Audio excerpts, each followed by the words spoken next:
Aloha everyone, welcome to another RuneScape news coverage video. For this video, we're going to be talking about some of the projects devs are working on for the current game jam. So without any further ado, let's jump right into the video. Let's go. Cats is the illest. What you talking about, Willis?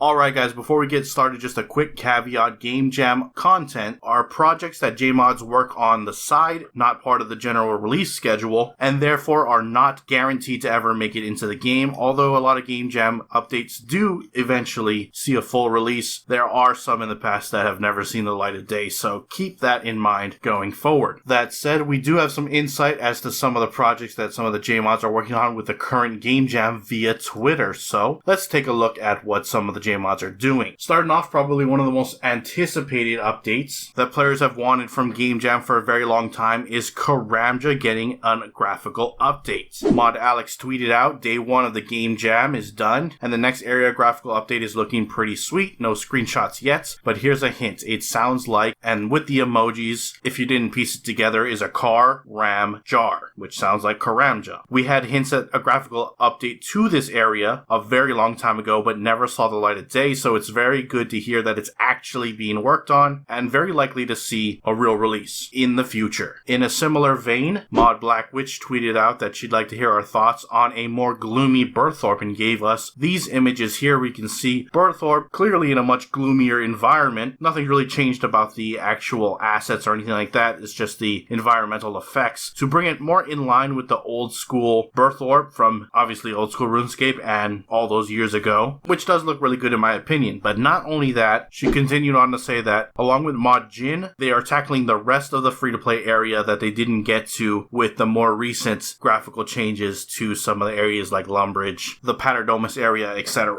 Another graphical update is by Mod Dragon. Very small and simple change, updating the female White Knight armor to match more the masculine version. You can see here this is what it's going to look like, and it is much closer to the male model. Here's a side-by-side comparison to previous model and what the new one was going to look like, essentially getting rid of the boob armor on the chest plate and then a small other details here and there. Although this is just one small thing, Mod Dragon is working on other things for Game Jam, just hasn't been revealed yet, so we'll see. Next up, we got ModDays currently working on some dungeoneering improvements, more specifically looking at changes to bosses, rebalancing, improving telegraphing attacks, improving animations, things like that, and is asking the community for feedback to make that experience the best it can be. On a similar note, Mod ChaosE was very elusive with a simple tweet saying very productive day, happy me, and didn't get too much detail. However, the following day he did simply state Demonheim. Again, very vague, but it seems like he's also working on dungeoneering for his Game Jam update. Maybe we'll see more in the coming days. Next up, we got Mod Forza with an upcoming quest. It appears to be a smaller novice style quest that has a detective or crime solving theme, which looks really cool. We got a couple of screenshots that can give us kind of a couple of hints as to what's going on. It appears to be in the Varrock area, and hopefully it ends up being a really cool crime-solving quest. Really like to see this Game Jam update come to fruition. Now, the last thing I want to touch on is a simple tweet by Mod Shogun saying he's working on something really exciting for us over Game Jam. Hopefully he can soon reveal what it is, and it is certified sick by Mod Sponge, apparently. Again, another one of those tweets that's very elusive, and hopefully we see more soon. If we do get any information about these things shown off in this video, or even other Game Jam updates, I will do another video and go into further detail when that information arises. Anyways, let me know what you think about anything discussed in this video down in the comments below. Love to hear your thoughts, and I'm wrapping it up there. If you enjoyed the video, hit that like button. If you're not subscribed yet and you'd like to stay up to date on all things RuneScape related, then hit that subscribe button. Anyways, I appreciate you watching. I am out. Aloha.